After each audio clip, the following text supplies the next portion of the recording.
Amen. Ndashimiye Imana yanyemereye ko nshika muri uyu mwaka wa 2025. Biranka ko nsenga ndafata urugendo ndagenda numva mfise ubwoba cyane shitsi yonja naratembye ahantu harehare cyane ku buryo no gupfa nari gupfa nari mu mwandute isoni Yesu ankuramo nari ndushe nguyu mwumwa Yesu araza ati ngwino mwana nkunda nkuruhure je naraza gusengera muri repentance nta kwezi kwigera guhera ntagwaye ariko mwiyo myaka 3 maze ngaha muri repentance nta nubwo ndigera numva ameneka n'umutwe. Hallelujah. Sinoronka ibintu yihemba kuko nta kiguzi wohemba Imana w'umfurose. Byabaye ibintu bikomeye cyane sinona dondora sinarinzi yuko nza kuba ndi ngaha ariko nugushima Imana ya repentance je sinoronka ukuntu ndayivuga uzi yuko ufise ikintu cyananiranye je ngaha muri repentance mukomere Imana amashi mukarazi cyane no gusha numva kabisa yo guturira ariko ara transpire umubiri wose yamwijambo rimwe ryo nyene nisengera jewe ndugenda bari batatu ego barashitse kweri barasenga madame arahembuka ivyo bintu byavuga ngo turinda kumujya kuko batutangiye ikimazi ngo kugira ngo tumwice ariko mu nyuma yavuze ati zana igitambara wambara yaragitoye nyagitambara yaragisengeye kuva uyo munsi ubu mushatsi waruzuye neza haku mutwe urakwiye neza ahubwo nosaba naho ari ko yohaguruka kugira ngo nawe ambere iyo Mana amashi urabona ingo bakurabe neza nyaruka hajya hagati mubona nta mushatsi wigera uhamera kandi umurozi nimba hari ikintu kibi bo gutwara cyo kukugirira nabi umushatsi n'ugwara umurozi abironse nimugapfe gucira inzara aho mubonye hose umurozi aragukorera ko cyane aha nta mushatsi wigera umera urabona ko abazimu bapfuye hano hagati hama hameze nk'uku ku mubiri atamushatsi uriko atagiye muri saro kwimwesha yapfa kuryama yavyuka igice cyose cyo ngaha cavuyeho. Warakoze kunsengera uyu munsi ntabwo nkigwara estoma sinzi yo yagiye ntabwo ndibwa kuva ngera hano amezi yose maze hano ntabwo ndongera kwiribwa kandi muri estoma aje mbabara ntibyakunda ko ntambuka azana tagisa magana mara yampaye yose atagisa kampera yayambaza nkamurisha ndamwisho Nta numwe je ntashobora n'umugabo waramuha nta mugabo numwe mbona kundushije inguvu naratora ikintu nkagukubita kandi ukaca wivuza.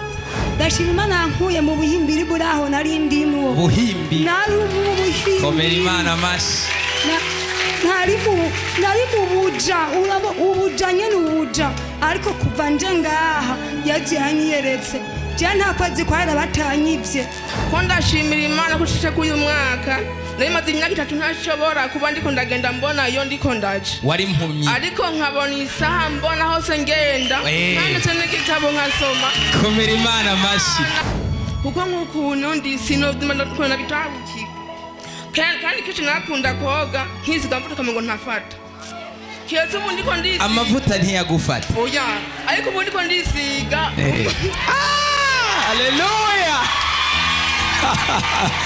komera Imana amashi menshi. Jesse narinzi yuko nzoshika mu uyu mwaka ariko Imana yabikoze nahageze kandi no mu wundi nzoshika mu mwizina n'uwundi mpaka kubera iki wewe atamuhungu numwe yigera gutongoza byagenze gute je sinzi ikintu baguhora kandi mbona uri mwiza atacubaye maze kuva ngaha mu minsi bacaza barambara ngo wabaye neza ndavuga ati je sindabibona umaze kuza muri repentance ntibahora bazi oya barambara ati wasigaye uba neza ngo wisiga amavuta ameze gute ndabati je ndiko nimereye na amavuta nisiga yaranyimanye nagomba ntandukanye yarungitse abamarayika hajya n'abamarayika bafashe barafata ntago bo gusekanya n'imiduga ibirukaga umukomeye hajya n'ubuntu bw'Imana Imana yagutabaye nukuri ndashima Imana cyane Yesu nashimye amen ndashima Imana yanyemereye ko shika muri uyu mwaka wa 2025 bari babishatse ariko umunsi wa Mungu itariki 22 z'ukwa kwa 12 guheze navuye ngaha dusohotse duhejeje gusenga hama ndataha ngeze mu nzira haza imodoka irangonga ariko ndashima Imana ko barantwaye ku bitaro ndavugwa ndakira gushika n'ubundi muzima Yesu nabwiye. Komera Imana amashiko yamurinze kandi kamuzigama. Imana ishimwe cyane. Amen. Ndashimiye Imana yo mu ijuru kuba yanyongeye kubaho. Umunsi w'ejo mu gatondo narabyutse ndasenga. Ndumva mfise ubwoba nyene biranka ko nsenga ndafata urugendo ndagenda. Ndumva mfise ubwoba cyane. Shitsi yonja naratemvye ahantu harehare cyane ku buryo no gupfa nari gupfa. Byaragaragaye neza ko hari Imana yanyongeye iminsi yo kubaho. Numva ndayishimiye cyane ko nongeye kuba nkiri muzima. Komera Imana amashiko yamwongeye iminsi yo kubaho. Yesu ashimwe. Ndashimira Imana yampaye agakiza. Komera Imana amashi. Ngashimira Imana yankijije ingwara nari ngwaye imyaka 12. Haleluya. Ariko ni wakomera amashi Imana kweli. Myaka 12. Ngashimira Imana yarankijije sevu mu kwezi k'umunani byaramfashe kugeza mu kw'icumi na rimwe ntibyari byoroshe none Yesu abihaye bw'icubahiro yarankijije. Amen. Wanavyibushe ntago ari uko wari umeze. Urazi ko no twamusengeye amezi ariko Imana tuyikomera amashi menshi cyane. Aha. Haleluya. Amen. Haleluya. Amen. Kwiyo ntegereje umugabo yitwa Yesu, ivyo yankoreye ni vyinshi cane, nahera mu gitondo bukira sinobimara, nari ndushe nari mu mwijima ukabije Yesu aramurikira, nari mu mwandu uteye isoni Yesu ankuramo, nari ndushe nguyu mwumwa Yesu araza ati ngwino mwana nkunda nkuruhure. Haleluya. Amen. Cyambere nagomba shimira Imana, shimana yuko uno mwaka waheze ndi muzima. Imana ikaba yarandindiye muri repentance. Igira kabiri cyatumye mpaguruka nagumye nirengagiza umenga sinoja gushima Imana ariko vyambujije amahoro. Shimiye Imana ko maze imyaka 3 sengera muri repentance, kandi icya kabiri nkabashimira Imana je naraza gusengera muri repentance nta kwezi kwigera guhera ntagwaye, ariko mwiyo myaka 3 maze ngaha muri repentance nta nubwo ndigera numva ameneka n'umuto. Haleluya. Icya kabiri shimira Imana, ndashimira Imana yaduhaye abakozi b'Imana bavugana n'Imana bamenya ivyo abana babo bashobora gufungura. Hano ni beshi abantu bose ntibaza baruhijwe n'ibintu bimwe, ariko ico shimira Imana, ndashimira Imana ko yaduha abakozi b'Imana baramenya ico bakwiye kutugaburira, kandi buri muntu wese aje ngaha arishugwa. Imana mumpera Imana amashi. Komera Imana amashi menshi cyane. Yego. Haleluya. Haleluya. Mubanze mukomera amashi Imana. Komera Imana amashi menshi. Mubanze mukomera Imana ya repentance. Komera Imana ya repentance amashi menshi cyane. Mwongera amashi Imana yaduhaye umukozi w'Imana. Haleluya. Nje gushinga intaye y'ibintu bibiri Imana yangiriye neza mu mwaka uheze wa 2024. Yandindiye ibintu, indindira umuryango, irandinda nanje. Sinoronka ibintu yihemba kuko nta kiguzi wohemba Imana wopfurose.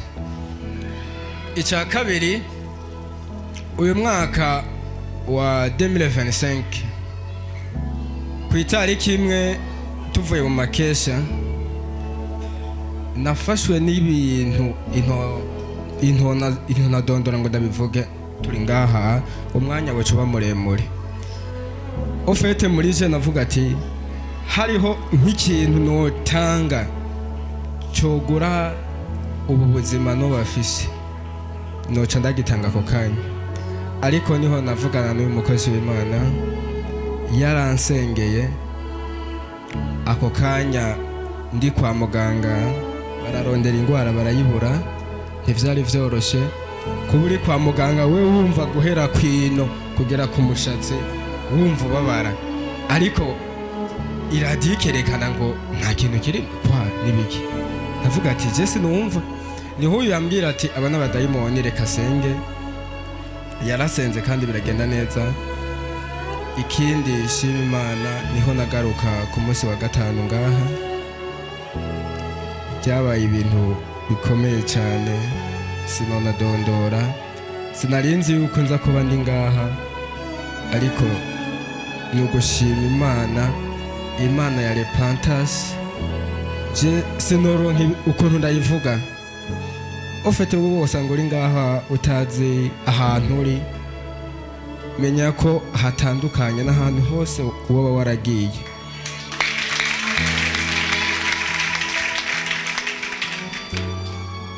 Naciye mu mashengero atandukanye, ariko ngaha wamumenya yuko uhageze, ugeze aho ukirira, umunsi wose uhageze uzamuvuga ati ngeze ahantu nje kuruhuka. Sinzi yuba nanje hagiye benshi batanzi, ariko uhageze ugeze hake uvuga ati ndageze ahantu ho kuruhukira. Nta kintu wotanga cyo guha ibintu dufate bisumba agakiza, no, ariko wamuvuga ati ngeze ahantu ho kuruhukira, ngeze ahantu ho gutuga imitwaro, ahantu ho gutuga ibintu vyanje vyose. Uzi yuko ufise ikintu cananiranye, ja ngaha muri Repentance, mukomere Imana amashi, mukaraze cyane. Komera Imana amashi menshi. Naramubonye ku wa gatanu yashitse yicara hajya, ndamukoze ko numva afise umuriro no gusha, numva kabisa yo guturira, ariko aratranspira umubiri wose. Yamwijambo rimwe ryonyene nisengera jewe ndugenda, ndambwira nti ntahuja mu izina rya Yesu. Turi mu mwaka wo kubandanya kandi ntiduhagarikwa n'ikintu na kimwe, dutegereza kubandanya mu izina rya Yesu. Abarozi bavyemera, abapfumu bavyemera canke bavyanka, ikuzimu bavyemera canke bavyanka, tutaendelea, tutasonga mbele, basikupunguzie mwendo mu izina rya Yesu. Vyukuri nanje ndashimira Imana cyane kose mu mutima wanje ko ndamubonye ashobora guhagarara, kandi fatiye ku kuntu nari namubonye numva nshimiye Imana cyane mu mutima kongera kumubona ahagaze, Imana ikamukiza ikamutabara. Dukomere Imana amashi menshi. Aha, Yesu nashimwe, Yesu nashimwe, kandi ndabaramukije mu izina rya Yesu Kristo. Ego. Hama jewe mpagaze hano nshima Imana kukungene yanzigamye muri uyu mwaka. Byukuri jewe n'umuryango wanje uyu mwaka ntabwo twibaza yuko dushaka kurangiza tugikwiye, ariko kubw'ivyo mu mpera iyo Mana amashikana narabikoze. Ku by'ukuri twawe n'intambara nyinshi, hama ndashimiye Imana kuko jewe ribaye nk'imboneka rimwe, kuko jewe nta munsi mukuru wa bonane wahora ushika ngo ndawusangiye na madame wanje akomeye. Ariko uyu mwaka ndashima Imana kuko nubwo Satani yakoze igitero ku Noheli yaratse guhera, yego yaratsinzwe kabisa. Mu mpera niyo Mana amashi kuko komera Imana amashi menshi cyane. Yo kuri madame hari hageze aho mbona yuko umengo kabisa aravuye mu mubiri. Narasenze ndavamo ndatanirwa, ndumva ko n'intege zicitse kuko nasengera umuntu aguma ameze idosirigo hirya no hino, kugeza aho mpamagara abakozi b'Imana ba hano barashitse kabisa, Bosco na Gerard ndetse bari batatu, ego barashitse kweri barasenga.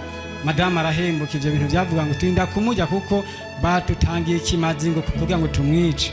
Hama kubw'ivyo no kuri Imana yaratabaye, Madame arakira.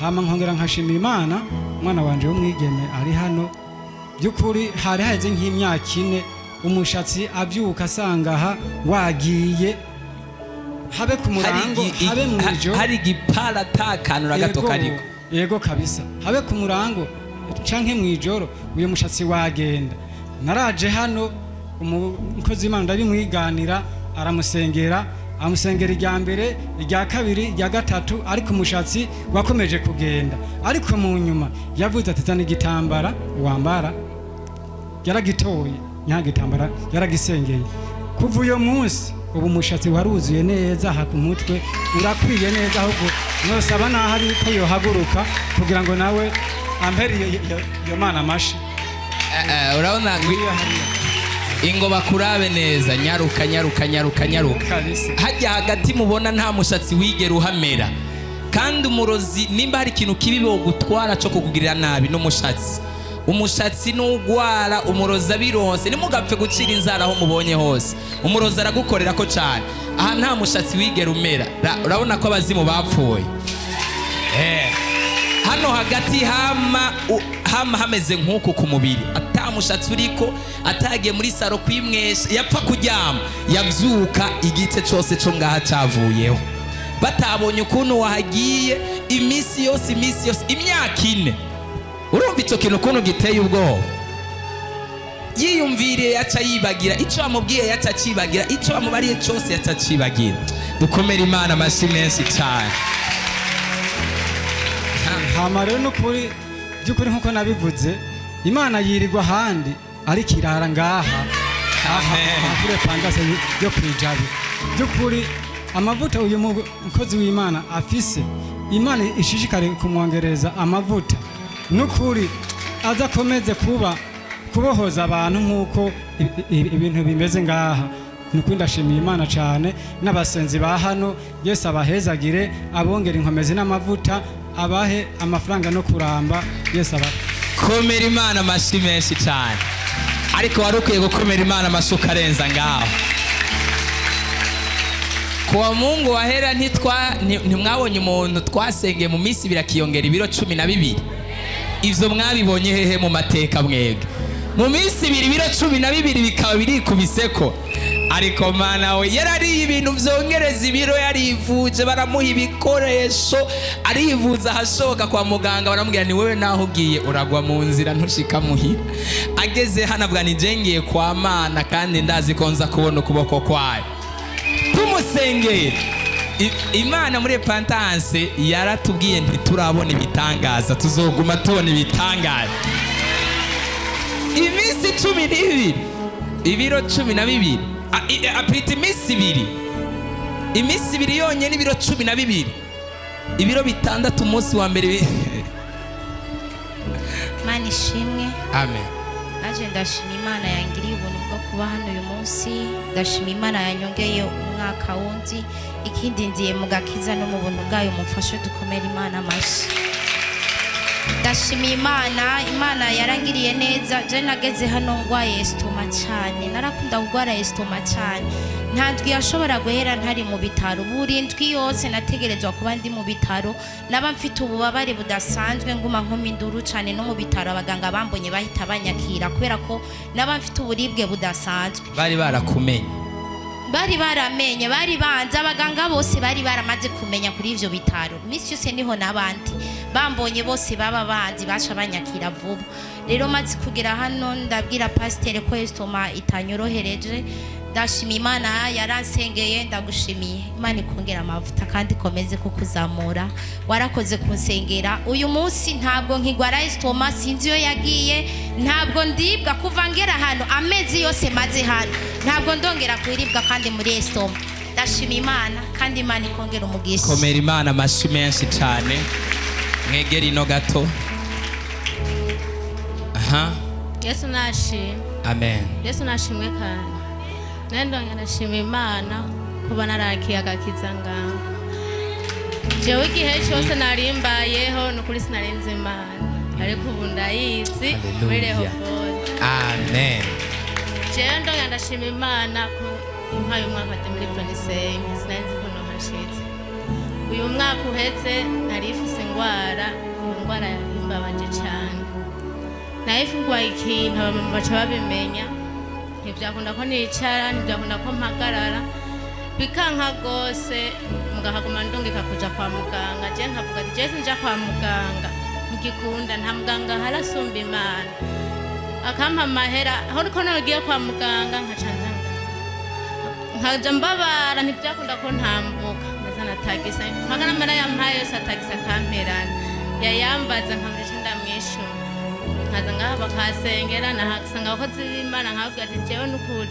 ntibikunda ko nicara ntibikunda ko mpagarara nkasengera n'ukuri ndashima Imana ko basengeye nubwo bitakunze nyine ko nshobora kuronka ibyo narishaka ndashima Imana ko nakize shise kwa muganga umusore bandungitse kwa muganga bo nyene ngaha naje barasengera bandungika kwa muganga ngiye kwa muganga muganga aranda arambwira ati tayari ico shima Imana muganga yakubwiye ni pi wakize nakize ico shima Imana muganga yambwiye ati uruwa mbere byo ntibibaye ko ntuje mu bitaro yaje kundabira aho nyene nta tagisi nafashe mu gutaha natashe n'amaguru nkomeye ndi muzima shima Imana ko ntegereza ninjira ibitaro abakozi banga Imana ibonyengeza amahoro amen komera Imana amashi menshi komera Imana amashi menshi cyane gose abantu bose dusengera turabarungika ku bitaro tubonye ko bikenewe kuja ku bitaro turakurungika nti ja kwa muganga si bibi nabo n'abakozi b'Imana kubera ko nabo barakora ikintu gikomeye cyane gose mu kuvura ubuzima bwawe nico gituma tubasengera twagira ni amasengesho naco yica genda kwa muganga kugira ngo muganga nawe gusuzume kandi natwe biradufasha kumenya uko ibintu bihagaze hari igihe umuntu agwara akaguma atazi ibintu agwaye ariko umaze kumenya ibyo ugwaye hanyuma Imana ikagukiza uramenya uburemere bw'ikintu Imana yakoze uramenya uburemere bw'iyo ngwara bw'ikintu Imana yakoze nico gituma muri repentance umuntu wese agwaye tumubwira ntija kwa muganga hanyuma natwe turabandanya tugira gute tugusengera komera Imana amashi ko yamukijije adatambuka aticara mwami Yesu akagira ukwizera Imana iguha uko kwizera nawe mu izina rya Yesu Yesu nashimwe amen Yesu nashimwe kandi hama nanjye ndabagumbiye mu izina rya Yesu hama ku madina nitwirakoze senje mbisororeze hama umunsi ntangura gushika ngaha narigeze gusengera ngaha igihe kirekire gose ndangwaye ndakira ariko sinigeze ngaruka ariko inyuma yaho narafashwe n'umudayimoni uwo mudayimoni no kuri yarambangamiye gose cyane nta muntu n'umwe yarazi jewe ko ngwaye nta muntu n'umwe yarazi n'ikibazo na kimwe je nta muntu n'umwe yaba umugabo yaba cyangwa umusore cyangwa inkumi ndashobora gutinya ngo tugwane nta n'umwe je ntashobora n'umugabo waramuha nta mugabo n'umwe mbona ko ndushije inguvu naratora ikintu nkagukubita kandi ukaca wivuza ariko ndashima Imana ya independence ndashima gose yarankuyemo wa mudayimoni hama n'ikindi nacyo shima Imana ndibuka yuko nigeze kuza ngaha mu ingano imbere kwanza yuko Noel iba naraje ngaho ariko barasenga narifise umuntu twarahuye duhurira muri ntahango ampa akantu mu maboko sinari ndamuta ambwira ati igihe cyose uzogira ikibazo igihe cyose uzoshaka kurwana ako kantu uzogatora ukazunguru tugakubite hasi nta muntu n'umwe azokunesha mwira sinigeze ndabivuga byabaye ibanga muri jewe ariko mama wanje atarota abona nagiye kandi naciye mu mwonga ata muntu n'umwe azi irengero ry'iwanje maze gushika ngaha uriya mupapuriya munini ya uriya muprotokoli yarambwiye bimwe muri ibyo ntitwigeze tuyaha ati nenda muzi niho yacambwira ngo ukenewe gusengerwa ninjiye hajya bacambwira ati n'iryambere camvuga yego n'iryambere nje ngaha bacambwira ngo rindira maze kurinda ndabwa njameka no kwitahira ngiye ngeze hajya biranga tanongera kandi ndagaruka ndicara muganga numva ijwi ngo ca mu mwonga nimba none iryo jwi rimbwira ngo nce mu mwonga atamwonga mbona ndabigenze gute candaza ndicara nyine ndumva imbeho nyinshi umama twari twadananye bamuhira ndamubwira ati Claudine ntibikunda ko nta reka ndindire bansengere hama ndataha. Hari umupapa amaze iminsi ngaho anye w'umukongomani muremure, ndaja hariya ashambwira ati sinogusengera ubu nyene, ndagusengera inyuma y'abandi bose ati kuko ibyo mbona kuri wewe ni byinshi. Yarambwiye ibintu bibiri inyuma y'uko Noheli iba narabibonye. Ni ryambere nari mbonye amaraso mu masi wanje ntarize atamuntu n'umwe twashwanye. Ashambwira ati namara kubona ayo maraso tora aya mazi uzoca uyoga ayandi bakaraye mu maboko uzoca bihera. Ndashima Imana ya Independence yanyongeye imiti yo kubaho atakiguzi ntanze atashimwe na rimwe yanyongeye. Abari ngaha nye mwiyo yinga barambonye ukuntu nari meze, nari ngiye mu barabara kandi iyo ndenga haa nari gucafa, ariko Imana nye n'amahoro ya Independence. Haleluya. Ni Imana koko, ni Imana sinzoyivako nzoyigumako. Haleluya, komera Imana amashyi. Urumva ko abadayimoni bari bamuhaye imbaraga, bari bamwongeye inkomezi, adatinya atagira iki. Ayaya, Imana ishimwe ko yamutabaye. Tuyongera amashyi menshi. Imana ishimwe. Imana ishimwe kandi nje gushima Imana ko kubera kaya kabuye karakoze bitangaza. Ngerejwe gatoya. Kaya kabuye karakoze bitangaza. Je musaza wanje yaramaze imyaka 3 aburana n'umuntu. Aburanya n'umuntu aramutsinda. Amutsinze arambarira ati Solange, je hari umuntu turiko turabura ariko anteye ikibazo. Ndamubwira ati Felisi ihangane ibyo byose bizashira. Ja ku mavu usenga nanjye nshinge, hari umwanya n'isaha Imana izotanga igisubizo. Hagezeho kubwa kakabuye baza gusatura ari vandrezi. Ndabona ati Felisi ja ku mavi nanjye ndi ku mavi kandi hari impamvu kubwiwe ja ku mavi. Felisi arambara ati nanjye ndi ku mavi. Ndabona ati bwira mukeshi n'umuntu asenga kandi n'umuririmbyi musengera, mubwira asenge arabe ko ibintu byose biriko biramunyurako byose ko byashira. Hanyuma nyina baraza gusatura. Baje bashitse mu rugo nkifata gusa kariya kabuye nahise nza ndakaraza mbere ntabwira Imana dayima wanje ari kararira, musaza wanje ari kararira, none ndashaka kabuye kanyure ahantu hose hari itongo rya musaza wanje, ntihagire umuntu azohonyora muri iriya tongo ngo agiye gusatura. Imana ihabwe icyubahiro. Buriya abashamanza n'abantu bose bahariya ku musozi baraje mu rugo baza aho kuvuga ati binjire mu itongo, ntabwo bagiye muri iriya tongo. Musaza wanje arantelefona arambarira ati Solange ntabwo bagiye gusatura.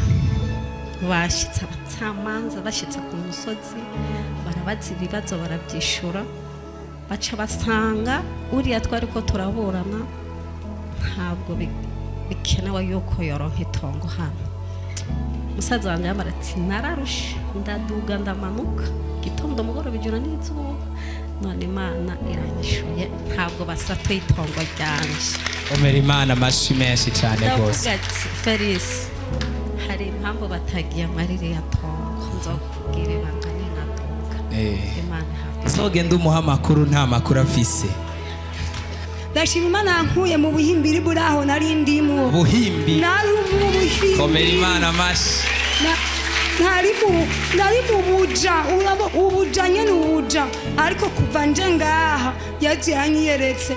Je nta kwezi kwara batanyivye kandi agasakoshi kagira 6, ubusakoshi 5 bwose bagenda batwara umutahe batwara n'inyungu hamwe nifumbereza nk'abanyene nk'akanya wambara nkagira umwidogo hamwe ngo mbagusara, ariko nze ngaha nawe noti 1000 kumeza ndagisanga ikibagiwe ni telefone yoyo narabagurira nkabahereye bamenga ndabahereje.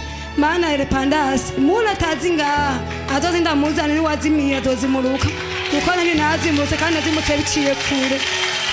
ndashima imana umuntu yampaye nimero ya pasiteri kugira nze ngaha naje kuri telefone ndamutelefona naje ntabona inzira mu kwezi kumwe baranyivye gatatu aho bamvuga ikiwa nomero ari kuri kwingashi bagatora aje nitangiye kabanga kubera iki kwa satani yari yabonye ibintu namazemo ya myaka nasigura wa munsi natangiye ngashinye naye arabati kanda guhondesha abasuma hamuze genda gusenga ndashima imana ko bakoze imana bo ngaha nama n'abavunaguye ndibuka no kwibana n'abavunaguye beshi n'abari amenyo ariko mumbabarire ntabari jewe nukuri imana ibandanye baze bamavuta mubandanye munsengera n'imindi zobikora ntararonka komera imana amashi menshi cyane. Haleluya, haleluya. Hari abantu bafise uyu mudayimoni kandi ntibazi ko ari umudayimoni, icyo baguze cibwa, icyo baguze gitakara, bakibaza ngo ni ibintu bisanzwe. Abo n'abazimu ngwino tubakubite mu izina rya Yesu. Hari undi muntu yaje ngaha atashobora gutunga telefone ari ngaha anye, ubu yayitunze bigashoboka. Akomera imana amashi. Aguze telefone baca bayiba kabisa. Nejo bundi we bari bayitwaye ikiragaruka umusuma baramufata. Komera imana amashi menshi. Haleluya. Baramwivye telefone iragaruka inyuma y'imisi ngaye inyuma y'indwi zitatu telefone yayindi nyene ikiragaruka. Imana nawe ikugarurira ibyawe mu izina rya Yesu. Imana ishimwe. Amen. Ndamuje mu izina rya Yesu mweshe shengero ry'Imana. Amen. Imana ibongera amavuta.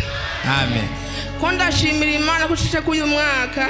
Narimaze imyaka 3 ntashobora kuba ndiko ndagenda mbona iyo ndiko ndaje. Wari impumyi. Ariko nkabona isaha mbona hose ngenda. Kandi se n'igitabo nkasoma. Komera imana amashi. Uyu n'undi yari impumyi, Imana yakanuje amaso yiwe igakora ku maso yiwe agakanura. Ariko na hotela. Haleluya. Dufite ibimenyetso bifatika z'ivyo Imana yakoze, nawe yongera ikugenderere mu izina rya Yesu. Ariko Imana umva byose cibi gende biko guse birakira byose biragenda byose base kumbuza avuze ati mwana wanje warakize tuje ubundi muzima. Abo tuze kuturamutsa none tije ariko mfise igihe gitonyi noje kubaramutsa ariko ndozasimba umunsi umwe cengaruka. Ariko Imana yica abazimu bose nukure bakozi Imana ibongera amavuta. Kandi ndetse mu uyu mwaka nyene nshobora kunguruza nkagenda mu kindi gihugu ahantu nkahava kukima pora kwa zirondera ntegeza umva ntibari ngaha bagiye mu Rwanda baza kuntosha tugenda umubosi wacu no ashaka kucanjana ngushaka nyunguza ubuzima. Imana ibongera amavuta gose cyane navuga ati sindoka nasize mwijame kushinga intaye bumva ibyanje kuko ndiko nabyumvira je kuko sinkwaya n'umurundi hori abanyarwanda kuko nk'ukuntu ndi sinodimana bitabuki kandi kici nakunda koga nkiziga mvuta kamengo ntafata kiyoze ubundi ko ndizi amavuta ntiyagufata. Oya ariko ubundi ko ndisiga. Haleluya. Komera imana amashi menshi.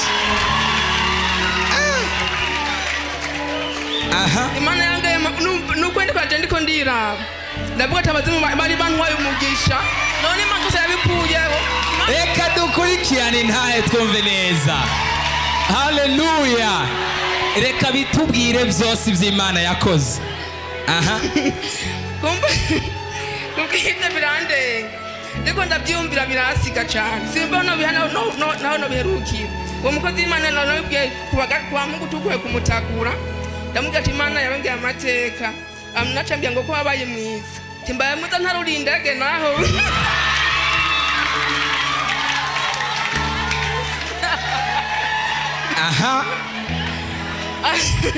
Aravuga ati Imana ikugire neza kandi usenge Imana ibije imbere satani ntabyipange. Ndavuga ati nukuri kimucekuka mbihagarare n'Imana. Wari impumyi bafata ukuboko utaja aho ushaka. Je umva sinashobora kugenda nk'ubu sinaba ngiye kumucarama ngo shike ngaha ndabibona yonje wewe gusa ndakumvisha ijwi wewe nakuvuga ati fata ukuboko undabutsira barabara. Ariko ubu n'igitabo ndasoma n'ukuri nabwo byaje cyangura kantike ngo hetora kantike buraririmba cyane ko nda Bibiliya ntabwo nza kuza telefone yabo mu Rwanda ari ma telefone rero yayi wanje byose bice bigenda neza. Imana ibongera amavuta, ni ukuri mwarakoze kwisengera. Aha hose ni kuba amavuta yanyu utabyo jemba napfuye n'imyaka. Komera Imana amashyi menshi cyane. Komera Imana amashyi wahejeje. Amen. Dukongera Imana amashyi menshi cyane. Murabona ukuntu asa neza, ntiyahora yisiga amavuta ngo amufate, ariko Imana yahinduye amateka. Yesu ashimwe cyane. Amen. Yesu ashimwe kandi. Amen. Hama je ndashimira Imana yanzanye gusengera hano. Yaje ngaho ari impumyi, bamufata ukuboko bamwinziza ukuwanye atabona, ariko araja bakaca bamwicarika, agaca yicara ngaho. Mubona ariko aravuga bijya, ntago ari gushaka kubaryosha. Hari uriya ijoro ribaza, niko biba bimeze. Nico gituma afise amashimwe akomeye mu mutima. Hari ibintu ariko aribuka. Urazi kumara imyaka 3 utabona, bagufata ukuboko kuja bukibarabara mu nzu muri salano hose, utazi kurondera ubuzima, ariko Imana ikabiri kiguhindurira ubuzima nk'ubu. Ni gute utoshimira Imana? Komera Imana amashyi menshi. Impumyi zirahumuka, ibimuga biratambuka. Haleluya. Aha. Icambere ndashaka gushimira Imana yanzanye gusengera hano. Jewe naramanutse mvuye aho mu Nyakabiga, nkeneye ahantu ho gusengera hafi yanje kubera naba ngaho muri ville. Ntakora ntaha mu Nyakabiga. Ndavuga ati ndakeneye ahantu ho gusengera hafi, hazombera hafi gushikayo kugira nje gusenga. Ndava mu Nyakabiga ntaza ahantu na hamwe ngiye. Ndashika ngaho kwibarabara, ndabaza umumama arama ati mwonyereka ahantu kwishengero bariko bagira amasengesho. Uwo munsi hari samedi. Hama uwo mumama acambwira ngo katira ngaho ngo kwa David. Camvuga weho yaho kwa David ntaho nshaka. Ndabandanya ndazana nibarabara uku mpagarara hajya hagarara amabisi. Aho sinarinze aho ngiye nihagarariye aho nyene. Cambaza umumama arama yarafise umwana. Acambwira ati ingo tuduge ngaha kwishengera iwacu uze gusengeraho, nitwasanga badasenga ce tujana kumutakura. Ndamubwira ati ubwo tugenda. Imana yarafashije, asanga n'uwo nabajije n'umukozi wo ngaha, nasanze ari umuprotokole wo ngaha, aranzana. Nukuri Imana imuhezagire kandi mwongera mugisha. Jewe hageze gusenga haragera igihe numva mfise intege nke, kandi mu buzima bwanje ibintu byahindutse ni byinshi. Jewe mu buzima bwanje sinarinzi kuryoherwa nk'abandi bantu, cyangwa ngo nugurukire umuntu tuyage. Nubwo wangabira ikintu nkakubwira ati merci, byaba bibaye, ntiwabona ko ndyohewe, ntiwabona ikintu na kimwe. Umunsi uramara ndagwara amaso muri yo imbere ya Noheli gatoyi. Umumama aramavuye hanze, n'ubu niwe turi kumwe aho muri ville. Arambwira ati wewe none umeze gute? Ndamubwira ati je ngumamenetse umutwe ku bitugu naho nunamye, ndumva umengo sinogororoka. Arambwira ati genda kwivuriro wipimisha uzumbwira ukuntu byagenze. Ndagenda ndipimisha umuti byose hamwe baranshijana na 95. Ndaza ndabimubwira, acambwira ati akira 100 ko wari ufise make ugende bakuvure bihere. Ico cyose ndagishimira Imana kubera ukuntu nari maze iminsi meze, nari hafi y'imyaka 2 nguma ngwaye amaso ngenda nipimisha byanka, nkaca nigumira ngaho. Ikindi shimira Imana, jewe naraje ngaho imbere ya Noheli. Mama wanje agwaye cyane, babinterefonye muhira, barambwira ati mama agomba gupfa, ukuboko kumwe kwamaze gukonja, ati none tubigire gute? Ndafata amahera nari mfise, ndayarungikira musaza wanje timuvuze, je nta kintu mfise cyo kugufasha, nanje uraze ko mperuka kwipfuza amaso. Ndaza ngaha ndabonana n'umukozi w'Imana. Nukuri Imana imuhezagire kandi mwongera umugisha. Yarasenze ku Noheli nayiriye nezerewe, twese turyohewe muhira. Ndumva ko ndyohewe nugurutse mu mutwe, ukuntu nahora mvuga n'ukuntu nawe naravuze ku Noheli ngira bibaza ko noba nanyoye, kubera nari ndyohewe bimwe birengeye urugero. N'ukuri ndabishimira Imana ico kintu, kubona canzigamiye umuvyeyi wanje ubarakomeye, ubu bose bararyohewe kandi ubu urashobora gutwenga. Komera Imana amashyi. Yaje adatwenga, none barashobora gutwenga kandi n'umuryango n'amahoro. Twongera Imana amashyi menshi. Yesu agwezagire cyane. Wajeje hamike ndishimira Imana umunsi twaja gusenga imbere ya bonane hariho ikintu mwege mwavuze ati ubu kuri iyi bonane mugomba muronka igitangaza mumve ku matelefoni igitangaza giciye ku matelefoni. Jewe ku wa mbere wa bonane uwo mumama nkorera yarampamagaye ati Anike urashaka kuzi no muri vile tukararana tugasangira icayi ca bonane. Cyo ndamubwira ati je nukuri nta kibazo. Ndava muhira sizere ndamushikira sahi imwe z'ijoro. Muganga nkagenda nimvira ati none ampamagaye ndaze kuvyaye ngo ni vya bonane. Jewe abo muhira acambwira ati none genda urazi ikintu akubarira. Cyo ndagenda turararana turaryoherwa turatera inkuru acambwira mwijoro ati je nagomba ndagukorera agasiripurize ka bonane mwananje. Ati nukuri murakoze. Mu gitondo cyo kuwa kabiri saa moya z'agatondo yaramvyuye ati vyuka ndakubwire turavyuka. Acanyereka ahantu tigenda hajya ahantu baguha ikintu cyose ushaka. Ati niyo bonane nashaka ndakubwirira. Ico kintu ndagishimira Imana kuvana imbere ya Noheli kuvana nje gusengera ngaha. Nta mujinya jewe ngifise benshi barambaza ati we kubera kuri umwana w'umukobwa ariko ntutwenge. Ntabishira ati je ibintu by'ubumba rumengo nta kintu na kimwe je mu buzima nashaka kuronka cyangyohera byose byaba byandambiye. Rero ndashimira Imana kuva nje gusenga ngaha nukuri kw'Imana yo mwijuru. Ubundi umuntu yugurutse ndaganira n'abantu bose bagatangara. Imana ibahezagire irongera amavuta nukuri nzokwama nza gusengera ngaha ikingoye cyose mukimfashe kuko nta handi hantu ndibukijane. Murakoze. Komera Imana amashi menshi cyane. Satani ni umuntu mubi agutwara gutwenga. Mwabonye ukuntu atwenga neza. Abazimu bari baramubujije gutwenga. Mu izina rya Yesu nawe Imana iguhereze kumwenyura mu izina rya Yesu. Imana ishira umunezero ku maso hawe mu izina rya Yesu. Yesu ashimwe cyane. Amen. Yesu ashimwe kandi. Amen. Kandi Imana ishimwe cyane. Amen. Nukuri kuba jewe mpagaze ngaha nk'uyu mwaka wa 2025 Imana ihabwa icubahiro cyane.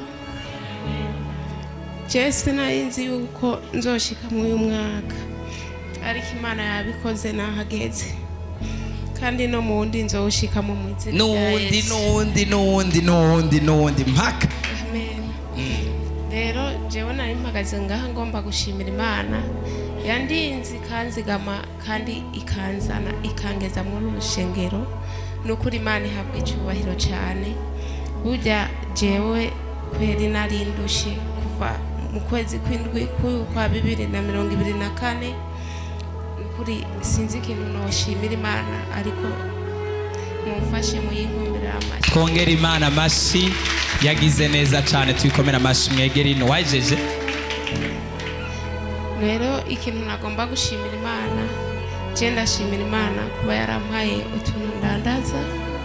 Nari jewe mu gutanga nishikanwa narinda gusaba ariko ndashimira Imana ko nanje yampaye icyo nkora.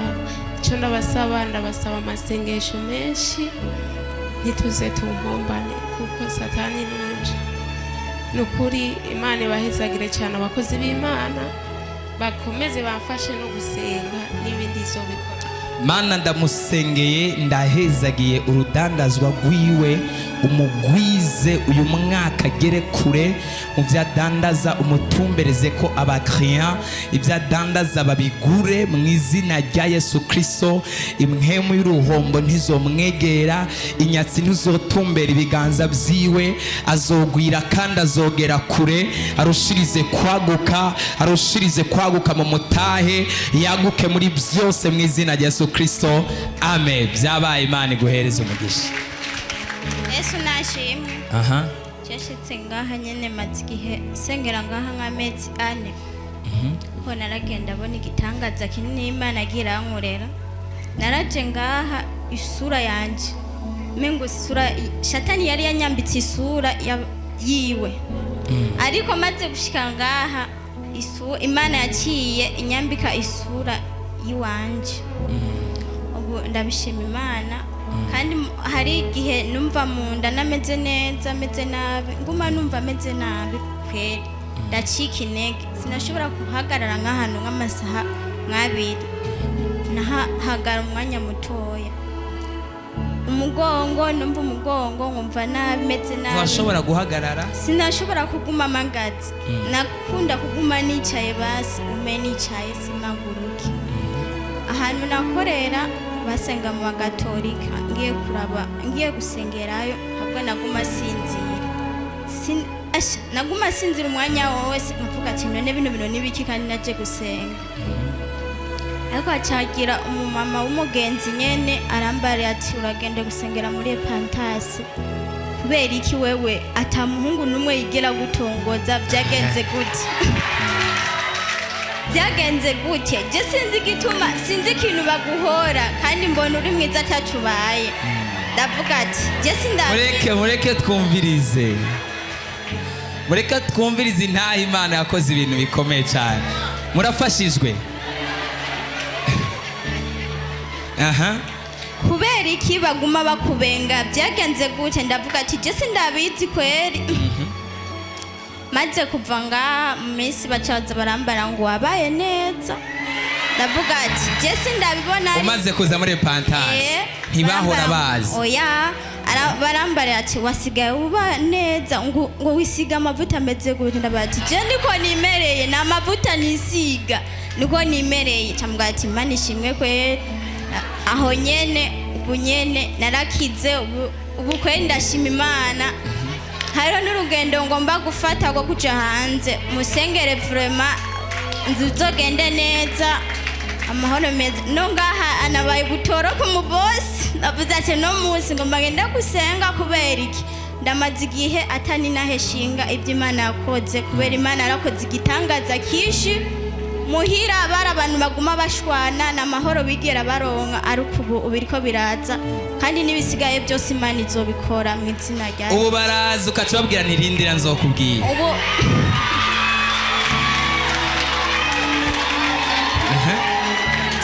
baramvugisha n'ubu ko bamvugisha naribaye mu kazi ko mu nzu kandi nari gakazemo ikihe kinini ya vraiment ariko Imana igomba ikora ibyayo igomba inyungurutse Imana ibikora komera Imana amashi menshi Mana ndamusengeye ntihagire ikintu na kimwe kimuhagarika atera intambwe uyu mwaka wo kugera kure n'umwaka wo kubandanya rushirize kumwambika ubwiza rushirize kumwambika igikundiro rushirize kumwambika ishusho yawe kandi arushirize kugera kure mu izina rya Yesu amen komera Imana amashi menshi nawe nimba bataza Yesu nashimwe amen kugira ngo icyo mvuga reka ndirimba agakora umwanya wagiye uzoririmba uwundi munsi shinga intahe Yesu nashimwe je muri uwo mwaka uhetse muri 2023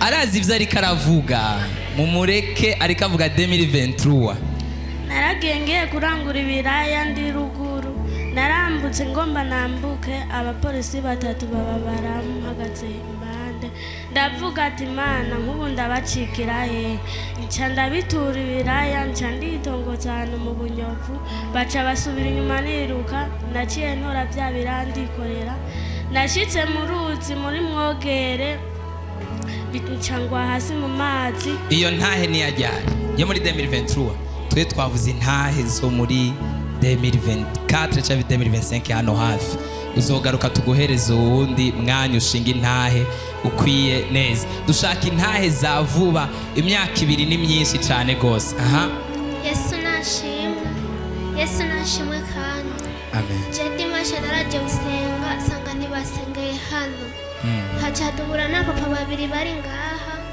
baca bambwira ati bagiye kumutakura rero cha turajana baca bandihira bisi yo kugenda kumutakura niyo kugaruka rero twaragiye kumutakura dusize ko basengera abaza baba pasteri je cyandaza nje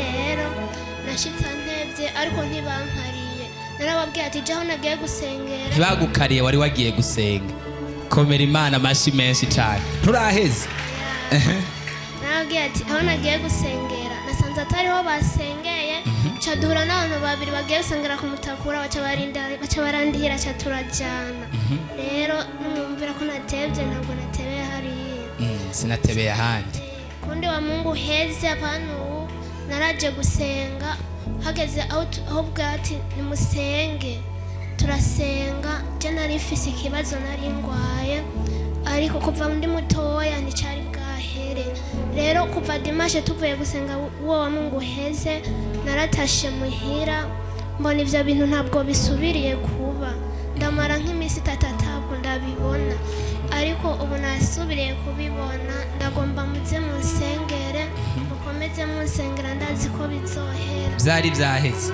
yongera bagaruka genda hajya abazimu babakubite ntago bizongera kugaruka mu izina rya Yesu nashimye amen banje mubaramutsa mu izina rya Yesu mananje mpagaze ngashima Imana kubikorwa bitangaza agira nkorera jewe ndi umunyeshuri niga Gitega nukuri jewe nk'ibintu kwa mama wanje hariya kumutsinda ndi umuntu ndi ku ishure tuvuga ati turiko turakurikira nuko nkaza mbona nk'ikintu kiza cirabura nasinziriye nkadedeza amaso ico kintu nukuri amenga conterura kikansohora ico ndagishimiye Imana ikindi shimiye Imana ndashimiye Imana yuko mama wanje ari muzima na papa wanje ndetse nabo tuvugana bose ari bazima guhera uwo munsi ico kintu cirabura tugusenge nticongeye kugaruka yaje bino kuva aho nziriye nga muri repentance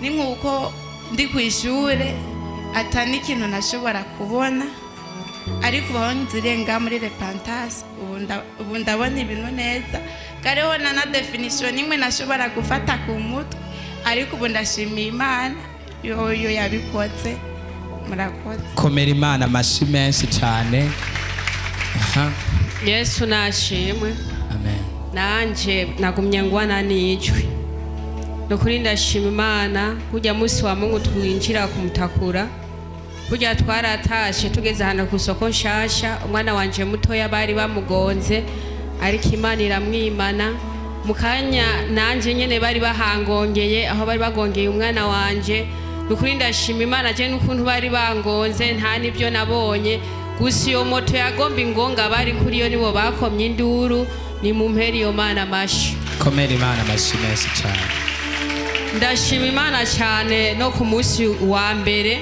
nukuri Imana yakomeje kunyimana twari twabuze umuntu muri famiye turi kuri sare gukaraba abantu b'Imana ibintu byambayeko n'ubu ndabyibutse numva umubiri wose menga afashwe n'imbeho twari abamama 4 twegamiye umuduga uwo muduga wari kumwe natwe nyene mugani wo warunyishe uwo muduga waraje bamwe turi kumwe twegamiye uwo muduga urabarengana mugaje unshikiriye ibitangaza byabaye agiye kubona wa muduga sinzi ukuntu yawuhindukije acara unyegekako acampomanya na wa wundi negamiye ngiye kuraba mapine mbona amaguru yose menga agomba yakureko ujya nagwana amaguru ninjiza muri wa wundi negamiyeko burya umuduga bwabo ni nasanze udakomeye wakocagurika kujya kwibati ndumva nivyo munda menga sinzi nukuri ndashima Imana cyane yaranyimanye nagomba ntandukanye yarungitse abamarayika hajya n'abamarayika bafashe barafata ntago bo gusekanya n'imiduga ibirukaga umukomeye hajya n'ubuntu bw'Imana Imana yagutabaye nukuri ndashima Imana cyane mu mugongo niho numvise agashoke numvise mengani nka kujya ko umuntu akocyose urutoke ariko ko amasaha yagiye niko nagiye numva ubabare buduga nukuri ni mu mperi yo Mana mashi imiduga yaragusekanyije ari igukubitira hagati yamfyondeye kundi nari negamiye aramfyonda kweli nabo twari kumwe barumva bati none we bigenze gute ko twebwe ibyo bikubaye ko bitatubayeko nukuri ndavuga ati none uwo muntu ni bifu yaramfitiye nibiki nukuri ndashima Imana yankuye aho hantu ni mu mpera Imana mashi komera Imana amashi menshi ndashima Imana cyane ukuntu ubugingo bwanje bwari bumeze maze gushika hano hantu nukuri ndi muzima ubu meze neza kiretse gusa satana aguma asukamwe ibindi nayo ubundi ndizeye ko bazoneshwa mu izina rya Yesu Kristo. Abakozi b'Imana, Imana ishishikare kubampera amavuta, ishishikare kubagurira mu by'imwemu, abasenzi Imana ishishikare kubahezagira, ibagirire neza, izobakanda ayo mavi mu ruhamu, twikorerera imitwaro. Nukuri ntihagire icyo Imana mwoyisaba ngo mukibure, ntimubure icyo mwonywa, ntimubure icyo mwokwambara. Imana ishishikare kubagirira neza, umugisha w'Imana ushishikare kuba. Amen. Dukomere Imana amashyi menshi cyane.